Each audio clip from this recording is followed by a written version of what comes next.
What up? What up out there? I'm back. Another video for you guys out there on Black to the Film. So, like I said, I want to thank you for watching, and I got a lot more to come. A lot more to come. So, I'm all about being constructive. I can't just be out here messy like a lot of these guys. They're just out here messy for no reason, nothing constructive. So, you're only going to see me honestly when I have something constructive to put out there. And I do today. As you guys know, one of the best travel bloggers, well, I would say they are the best on YouTube, Passport Heavy team. Shout out Passport Heavy. Shout out Passport Heavy. My man Jabril. And I've been watching him for a lot of years. And he has actually been an inspiration for me when I first started my travels last year. The content is amazing. It's a movie. He makes movies, okay?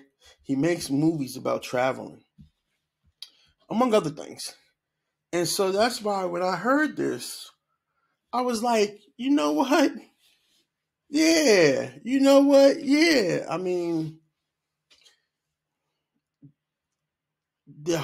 The CEO of Airbnb came around talking about how he's going to be living as a nomad and staying in nothing but Airbnbs, blah, blah, blah, blah, blah. Like he invented something new. And of course, a person like Jabril of Passport Heavy would take that as a snub because he's been doing this for 12 years, as you'll see. I'm going to play a little bit of the video for you guys. It's better for you to hear it in his words than mine. And then I'll leave my comments and we'll move on. So here we go. For the last 12 years, I've stayed in over 200 Airbnbs while working and exploring cultures that I never thought I would. And I recently just saw co-founder of Airbnb, Brian Chesky, tweeting about what I've actually been living for the past decade, and it just hit me in my soul. So I started off as a one-year trip around the world as a solo digital nomad as an experiment. And then 10 years later, I'm now a co-founder of the Live Richer Academy alongside my amazing business partner, Tiffany the Budgetnista. And so with our team, we've created one of the largest personal finance companies in America. And the crazy thing is we've done that all while working remote. And every year, we even do our annual company retreat in an Airbnb. And why is that so special for us? It's because we work remotely. Even before the pandemic, we were remote. And the one time that we come together every year, because we're on Zoom, we're on Slack, but nothing's like giving your teammates a big old hug. And so I did it while experiencing some of the most amazing Airbnbs all over the globe, learning about amazing cultures, traditions, seems. So I don't want to show you the whole video because I want you guys to go over there and support and watch his video and grow from his experiences. And yes, this is a snub. This is a slight because, they want to overlook us. You know what I mean? They want to ignore black men. They want to ignore us, especially when we out here being constructive. Like I am, like brothers like Jabril, they want to ignore us. And you know what? We not having it. We just not having it. And he's put his dues in. I just want to give you an example, though, of how much he's contributed to the Airbnb platform. Just one person. He said he stayed in over 1,200 Airbnbs. So let's say the average night, because the ones he's staying, they be really nice. So let's say the average night is $200. So he spent at least $250,000 on Airbnbs. $250,000 on Airbnbs. Just him.